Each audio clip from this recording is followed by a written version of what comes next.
Mga kaibigan, isang malaganap na paniniwala na karaniwan ng naririnig sa maraming mga nangangaral ngayon na sapat na raw na sumampalataya ang tao at tanggapin ang Panginoong Hesukristo bilang Panginoon at tagapagligtas upang maligtas sa parusa sa araw ng paghuhukom.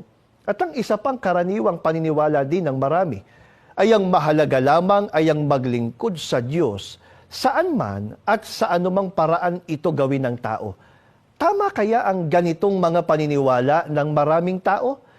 Samahan po ninyo kami at sama-sama nating alamin ang kasagutan sa mga katanungang yan sa pamamagitan po ng Biblia. Dito po sa programang Ang Iglesia ni Cristo. Welcome po sa programang ito, Ang Iglesia ni Cristo. Samahan po ninyo kami sa gagawin naming pagtalakay.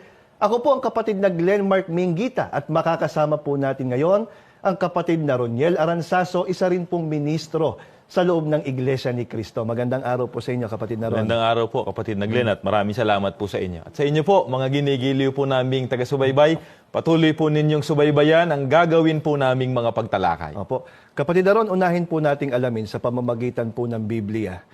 Sapat na nga po ba na sumampalataya at tanggapin lang ng tao ang Panginoong Hesukristo para siya maligtas pagdating ng araw ng paghuhukom? Basahin natin ang nakasulat po dito po sa Santiago 2:14 at 22. Anong pakikinabangin, mga kapatid ko, kung sinasabi ng sino man na siya'y may pananampalataya, ngunit walang mga gawa, makapagliligtas baga sa kanya ang pananampalatayang yan?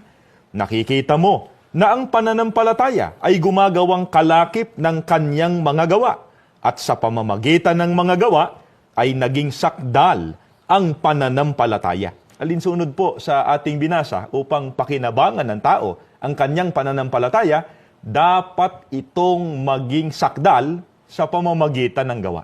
Kapag po ang pananampalataya ay wala pong kalakip na gawa, hindi ito pakikinabangan, hindi ito ikaliligtas. Sa makatwid, mawawalan din po ng kabuluhan.